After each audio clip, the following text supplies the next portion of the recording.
What's up, DC Nation? Welcome back to another video, and today I'm going to give you everything you need to know about DC Infinite Frontier. Now, first off, I'm pretty sure that title got some inspiration from DC The New Frontier, which was a comic that was released by DC Comics in the early 2000s, and it was written by Darwin Cook and drawn by Dave Stewart. Now, it's an amazing comic, and if you've been around with the comic book industry for a while, or if you're a big-time DC fan, then I'm pretty sure you already know about this comic, but it's like a love letter to DC fans. It's kind of like an origin of the Justice League. It's a really good comic that I may cover on this channel eventually if you guys want me to, but it's drawn so well, it's cinematic, and honestly, from what we've been seeing from DC Infinite Frontier, the first looks of it, it seems cinematic, and it just looks like it's to be a love letter to DC fans and really get DC fans excited. So with that out of the way, guys, let's actually talk about the solicitations that DC released. So first off, we got this awesome cover, right? And we see all these heroes. And by the way, DC Infinite Frontier is right after DC Future State, which if you don't know about Future State, I actually made a video on it, which I'll put down in the description. But a quick recap of what Future State is, it's the future of the DC Universe, and you see all these new heroes. You see the next Batman, who has been revealed to be Tim Fox. You got new Green Lanterns. You got the new Wonder Woman, Yara Flor. You got Wally West, he's still around, but we got a new Flash. We got all these new characters taking the positions of all the big characters, all the big heroes at DC, right? But what Infinite Frontier is doing is it's combining all like the characters that we know, like Bruce Wayne, Clark Kent, Wally West, Barry Allen, all the DC heroes we follow with the DC heroes in Future States. And just bringing everything together and bringing it full circle. So when Infinite Frontier comes out, after you read it, you'll know what's going on in the DC universe a lot better. Because at the moment, guys, I don't know if you have the same opinion as I do, but for me at least, the DC universe is kind of convoluted right now. Which that's on purpose though, because we have Death Metal, which is kind of bringing everything past, present, and future together. Like literally the latest issue of Death Metal number 6, which if you haven't read that issue, I got a video for you down below in the description or in the top right corner. But in that issue, you see Wonder Woman, she used the lasso of truth, kind of comes like a god, but at the same time helps everyone, every DC hero, remember their past, all their different retcons, everything. DC is pretty much saying that, you know, all this stuff that's got retconned, every single thing throughout the history, yeah, it's a part of the universe. Alright, so everything pre-52, everything new 52, which can be very confusing. But then we got Endless Winter, which honestly, Endless Winter is just a nice Christmas event. That's all it is. It doesn't really contribute to the big DC universe. But after that, we have Future State, which is making the universe even more convoluted because we're adding more characters into the mix and a bigger future, right? Now, Infinite Frontier is supposed to help us out, right? Help DC fans out to know what's going on so we're not confused. And actually, they're trimming down their line of comics. There'll only be 34 comics released in March. Which you're probably like, that's good, right? But compare it to DC that has been releasing like 60, 50 comics a month. DC canceled some series, made some new series, but one big thing that's happening in March is they're going to monthly series. They'll no longer be double shipping, like, oh, we have Batman in 104 and 105 in 1 month, which, if you've been enjoying that, nice, I'm happy you're enjoying that, but for me, I feel like that has lowered the quality. Like, DC Rebirth was a great event, guys. It was a great way to restart the DC Universe, a new reboots back in 2016, and it was really good. At the time, I was like, great, 2 comics a month, as long as the quality stays. But that's when eventually, a couple years down the line, and lately, it's been seeming like the quality's been dropping because there's all these rushed deadlines. There's all these different titles that all these different writers are on, and they have one comic that, okay, it's one thing if a writer is trying to write for 5 comics, right? But it's 1 issue per month. They can maybe pull that off. For example, Tom Taylor. He pulls stuff like that off. He has DC's Dead Planet, Injustice Year Zero. He had the Suicide Squad. Tom Taylor was just doing a great job. But he can handle that. But if you start making it, oh, what about you have 5 series that you're covering, but 2 issues per series?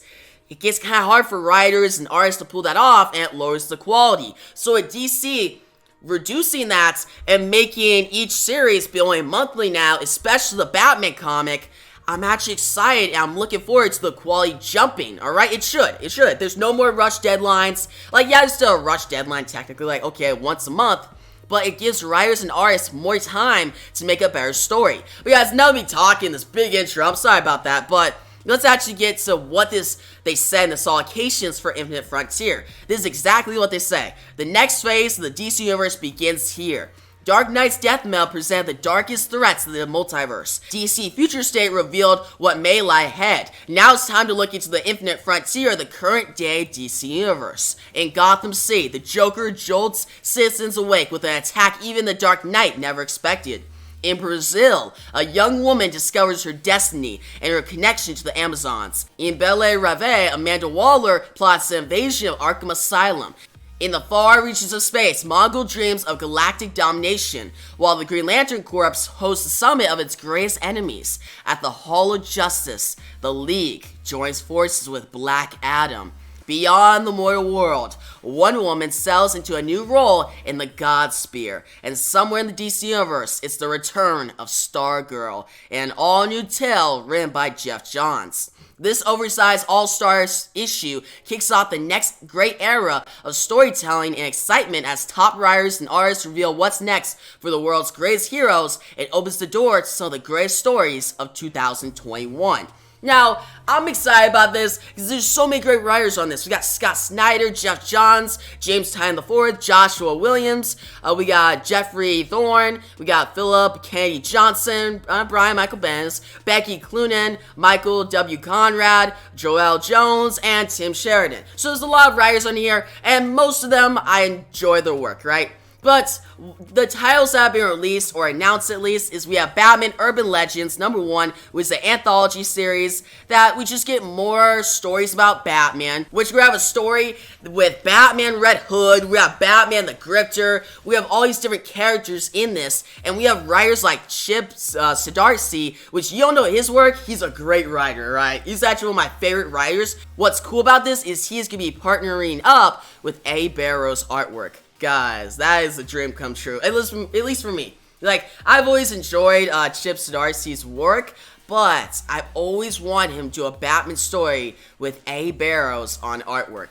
And I know a couple of you have too, because I actually did these announcements on my community tab, my Instagram, and a couple of you, when I released the announcement about this comic, you were like, no way. Chip Zdarsky with A. Barrows? That sounds pretty dope, and I think so too. Now, next we have the Joker #1, which has James Tynion IV as the writer, and we have the artwork by Julian March, which that sounds pretty cool. Now, I do think that the Joker has been oversaturated a little bit. There's been too much Joker lately, but I just feel like Joker, we had Joker War, 3 Jokers, there's been so much Joker, and now instead DC, what us fans, DC fans said was, hey, there's a little too much Joker, give him a break so when he comes back, he has more of an impact. And DC was like, okay, we heard you, but what about more Joker? Like, why not more? And I'm like, I don't know, I'm still gonna give the benefit of the doubt, because this does sound kind of cool, like Bane is gonna be in it, and it's gonna kind of develop from that one story in the Joker War Zone #1. If you don't know that story, there's a small story in that collection where Joker goes to Arkham Asylum and just taunts Bane a little bit, because Bane is in captivity. And if you guys haven't read that, I'll actually link down below my video. I did a video about it, and it was actually a pretty cool story that promised for some cool things in 2021, which I thought that story would continue in the main Batman title, but it looks like it's continuing in this comic. We also got Commissioner Gordon in this, which he's no longer the commissioner, it's just James Gordon, but he's going on this big crusade to stop Joker. So it's going to be interesting to see how this comic is. Will it be more proof that Joker is oversaturated, or it could be one of the best Joker stories in a long time? I hope. Now, by the way, there's a backup story in here by James Tynion. We have Sam Johns, both writers partnered up with like Mirka and Dolfo. And it's about Punchline, guys. It's just continuing that Punchline one-shot with, like, Harper Row, that whole story, which, I wasn't a big fan of that issue. I'll still check out the backup story. but we'll see. Now we got Harley Quinn #1, which the writer is Stephanie Phillips and the artist by Riley Rossmo. Now Riley Rossmo, I've never been a fan of his artwork, but I feel like it does fit with more crazy stories and crazy characters. And was Harley Quinn a crazy character? So I feel like it fits perfect with this series, and I am interested in this, so I will check it out. Now guys, next up we got Crime Syndicate #1. And this is a very interesting announcement, because the Crime Syndicate, I discovered them in Forever Evil, that one event written by Jeff Johns and art by David Finch back in the New 52, right? And I just went deeper into their mythology, right? We saw the Crime Syndicate Crisis on Infinite Earths. We know that they're on Earth 3, and they showed up in countless events. Owlman and Overman are more prominent, right? Like, they show up more than the other, like, members. But they never got their own series, and we never found out the origin of these characters.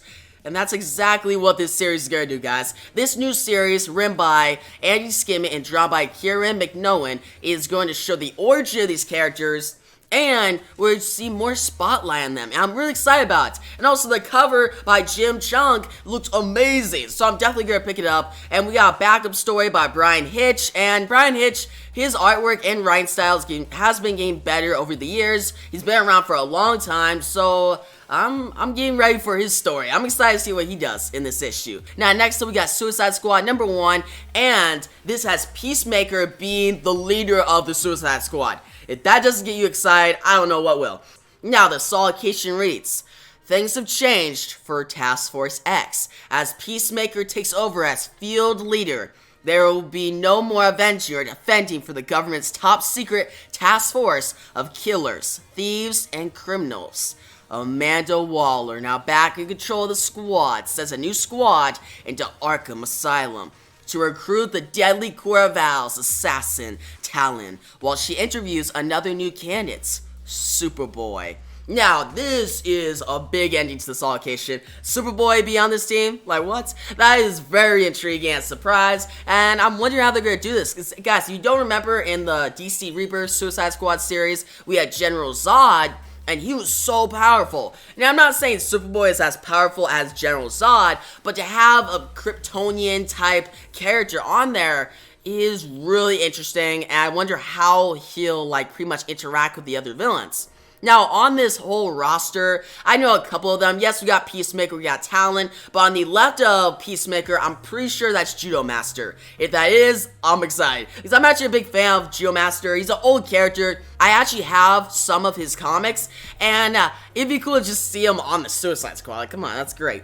Now, guys, going on to the next series, we got Superman Red and Blue #1. Now, this is very similar to Batman Urban Legends. It's an anthology series that has a bunch of short stories with different writers and artists. Now, one of the stories will be written by John Ridley. Now, John Ridley, he's the guy he's doing like the next Batman series for Future State. He's a very good writer. He's done some great stuff. And then, artists on that story, we have Clayton Henry. Now, Clayton Henry, I'm kind of mixed on his art style. Sometimes it looks amazing, sometimes not. But I think his art style will fit Superman. Still, I'm excited for this series. I tend to like just anthology series, because you get some bad stories, get some good stories, but you know for sure you get your money's worth, right? But on to the next, we got Swamp Thing #1, and this will be written by Ram V and art by Mike Perkins. Now, Mike Perkins is perfect for the series. His artwork fits like the supernatural and magical side of the DC universe. I really like it. And Ram V, guys, he's been the one writing the Justly Dark series for so long, and he's been doing a great job. He really knows the magical side of the DC universe and really knows Swamp Thing as a character. So out of all these like series announcements and all this stuff coming out in March 2021, this is definitely a series that I'm really looking forward to.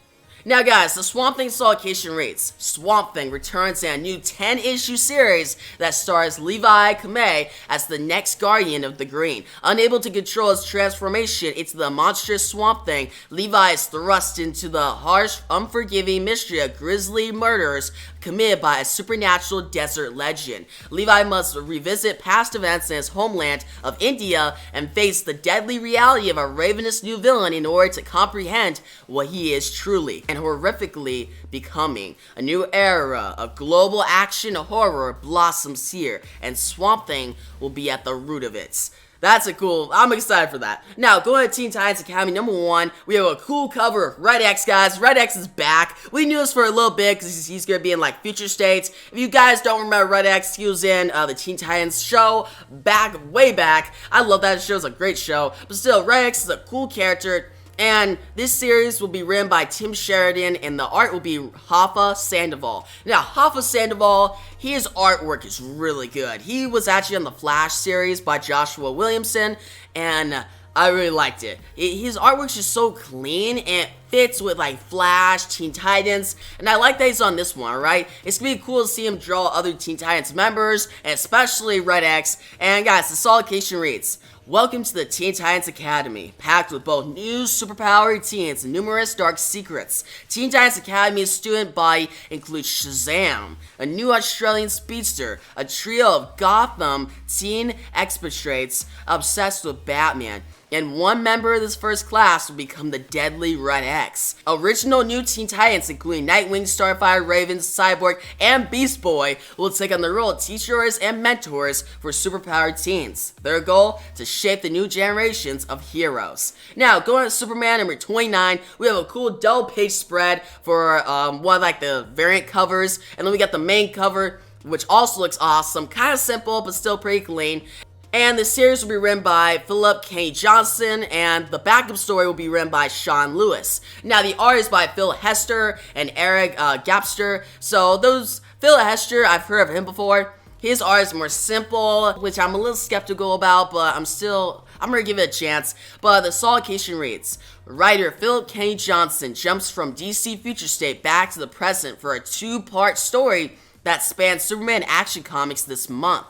In the Golden Age, Jonathan Kent steps back to examine his father's legacy, when a monstrous foe from outer space attacks Clark and nearly kills him. This young hero must consider the fact that his father died once before, and the Legion of Superheroes told him he could die again." Now, guys, the backup story has Jimmy Olsen going on adventure, and I'm a big fan of Jimmy Olsen's characters, so that should be interesting. But going on to Action Comics in 1029, we got the same writers, and it's just following the whole Golden Age storyline. It's gonna be the conclusion of that, and we see more of Superboy and Superman, alright? This whole storyline called the Golden Age will really focus on Jonathan Kent, alright? We also got a backup story, which is also called Tale of Metropolis, but this time it's written by Becky Cloonan, and the art is by Michael W. Conrad, and it continues Midnighter's story that started in DC Future State. Now, we go on to Batman in 106. We have James Tynion IV writing. Now, the cover looks amazing, right? It's one of the best Batman covers I've seen in a while, and the variant cover looks really good too. But we go into the solicitations, right? We get the solicitation. Following the tragic events of Infinite Frontier #1, Batman and his new ally, Ghostmaker, must reckon with a new gang operating Gotham City. But are they connected to the reemergence of the Scarecrow? Meanwhile, shadowy billionaire Simon Saint pitches an advanced law enforcement system to the new mayor. The creative team behind the epic Joker War returns to the thrill-packed, dangerous new storyline called The Cowardly Lots. Now, James Tynion, his story, the whole ghost story is one that we covered on this channel, I wasn't a big fan of. But I think that was because it was a little rushed. So I'm going to give James Tynion IV the benefit of the doubt, because I've seen him write great stuff before. I really like this Detective Comics run, so since now Batman is going to a monthly release instead of 2 times a month, I think it gives James Tynion IV more time to create a more structured and amazing story.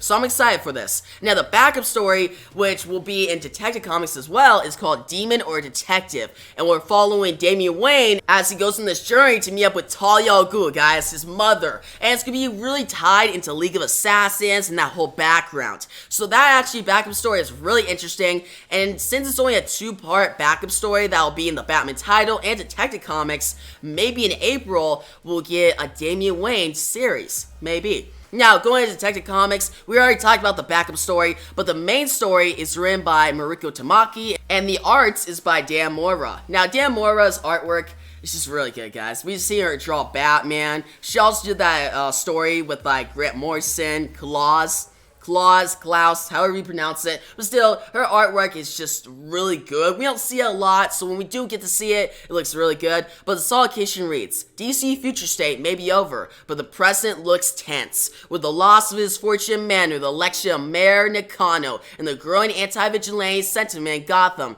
Bruce Wayne must rethink how to be Batman, or risk being left behind by his own city. To make matters worse, a catastrophic crime wave has taken hold of the city, culminating in a murder mystery that hits close to home. The suspects mounts, the clues multiply, and the trail of bodies hasn't ended yet. Now this sounds interesting. It looks like they're continuing Peter J. Tomasi's whole story. I hope Mariko Tamaki does a good job. I'm kind of skeptical, but I'm still gonna give it a chance. Now going to Batman Superman number 16. It's written by Jean Luen Yang, and the art is by Ivan Rice and Danny McKee. Now Ivan Rice, we have not seen his artwork for a while, so that is a surprise. But what we see in the solicitations, it reads, in the aftermath of Dark Knight's death knell, catch a glimpse of brave new worlds within the DC universe. But what are these strange new plans? As we delve into the lives of the Man of Steel and the Dark Knight, we'll meet new villains, new heroes, alternate realities, and trans-dimensional collision that you will need to see to believe. It's the dastardly debut of a cadre of new villains, including the Spider Lady and her poisonous webs, Dr. Adam, and the Unknown Wizard. You've never seen Batman Superman like this before, so buckle up and get ready for the start of a new era. Now, yes, this sounds interesting. I haven't been a big fan of the series for a while. It's been kind of filler. Hasn't seemed like really interesting, but I'm gonna check it out now because that's a new writer, new artist. Might as well give it a chance, right? Now we got Catwoman number 29, which just continues the story that Ram V has been doing. And I recommend you guys check out the series. I haven't been covering on the channel, but I may actually start because it's an amazing story. It's really well done. And the art by Fernando Blanco looks really good. That's all I gotta say about that. The series is continuing, and it looks interesting. Now, going on Flash, number 768. It's a new writer, which is Jeremy Adams, and the art is by Brandon Pearson. Now, the solicitations reads, the retirement of Wally West begins. After the events spanning from DC Universe Rebirth to Heroes in Crisis and Dark Knight's death knell, the former Kid Flash decides to call it quits. But the current Flash needs his former partner now more than ever. As the fallout from Infinite Frontier hits the Flash, Barry Allen and Wally West must confront the past by the way of the Justice League led by Green Arrow. Now this sounds really interesting, and it's going to decide which Flash will be the main Flash, Barry or Wally. So if you're a big Flash fan, you definitely want to check this out. But going on to the next title, we got Justice League number 59, and this is a big new announcement, right? Because we have a whole new lineup of characters and a new writer, which is Brian Michael Bendis. And the art is by David Marquez. Now, David Marquez, his artwork is amazing. I really like his artwork. It looks really good always. Brian Michael Bendis, I'm not a big fan of his writing. He did the whole Superman action comics for a little bit. I kind of dropped off of those series because of him. I just didn't really like his writing. I gave him a chance. I'm still going to give this series a chance because it does sound kind of interesting. But the lineup, half of it is good, right? Like, I'm mixed on it. Mainly because what the lineup is Hawk Girl, Superman, Batman, Green Arrow, Black Canary, Hippolyta, Aquaman, Black Adam, and Naomi. Now, no Flash, which is a bummer, no Green Lantern, another bummer, and most of all, no Martian Manhunter. Like, come on, guys. We didn't have Martian Manhunter for so long. He came back for Scott Snyder's run, and now he's gone again. Like, why would you do that? He's such a great character. Now, Naomi, we'll see. I'm not a big fan of her character, but I'm going to give her the benefit of the doubt. Hippolyta, I'll let slide because we have Wonder Woman and another Justice League book, which is Justice League Dark. And actually, we have a backup story in this issue written by Ram V, which has Wonder Woman in it. So I'll let that slide. Now, Black Adam, I know some people have been like, oh, I wish it was Shazam and stuff. But I'm interested to see how Black Adam actually fares in this Justice League because he is a villain. It's similar to when like Lex Luthor joined the Justice League. So, and also since we have like Endless Winter, it shows that there'll be like fallout to that event, which is good. Because so far that event seems very filler to me. So, as long as there's like, you know, fallout to it, at least it's kind of important. But still, it's kind of interesting, but I'm not super excited for it. But here's the solicitations.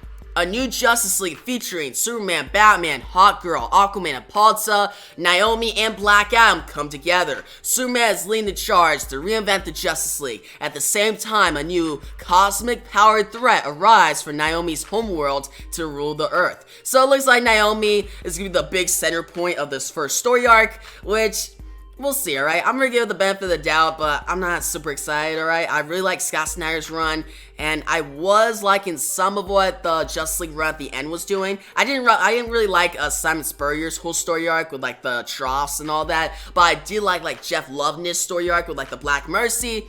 So it's been very mixed, guys. Justice League has been a very mixed title ever since Scott Snyder left. Now we got Nightwing number 78, and this is going to be written by Tom Taylor, and the artwork is by Bruno Redondo. Now, I'm already sold on that, alright? That sounds awesome. Tom Taylor's a great writer, and it's just a dream come true that he's actually writing this series, because Nightwing has been really, he's been not that good for a while. We had the Rick Grayson saga, then he was just doing nothing, and then he finally became Nightwing again, and it was good, but it was only a couple issues. But it looks like this is going to be the series that's going to get Nightwing popular again, with him having a new dog.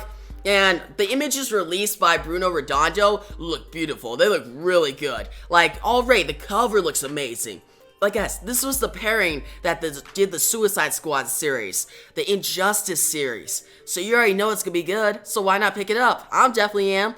Now, we got Wonder Woman number 770, which will be written by Becky Cloonan and Michael W. Conrad, and the art will be by Travis Moore. Now, Travis Moore, you already know, he's a great artist, one of the best artists at DC, so that's good for a Wonder Woman book. And the writers, they've done a couple things before. They're not very popular, but I still respect them, and I'm excited to see what they do, especially that double page spread where you see Yara Floor, you see Apolta, you see Giganta, Maxwell Lord, you see Dr. Psycho, Cheetah. It gets me actually kind of excited for this series. I'm not a huge Wonder Woman fan, but I may actually check this out. Now, the solicitations reads, what is happening? Wonder Woman just woke up in the middle of battle with rampaging hordes of mythological beasts bearing down on her. Not even the Princess of the Amazons can survive such an assault. But that's okay. It's just another day in Valhalla. The warriors here spend their days and nights fighting. If they die in combat, they'll be resurrected in time for the party. Strange though, that no one seems surprised to see Wonder Woman in their crowd. It's up to Diana to find out why things are going wrong in the Spear of the Gods, and whether it has anything to do with what landed her in the Norse afterlife. This sounds very cool, alright?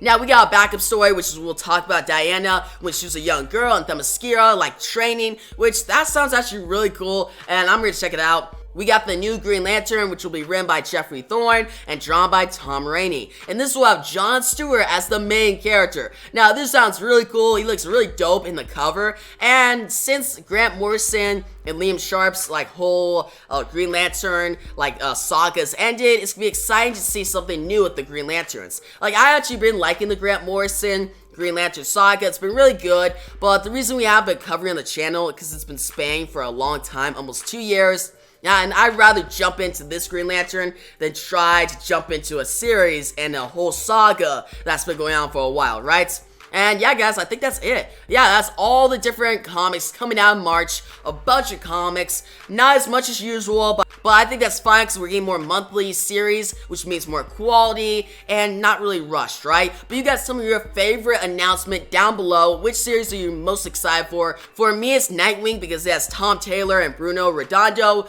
and that is just a perfect pairing.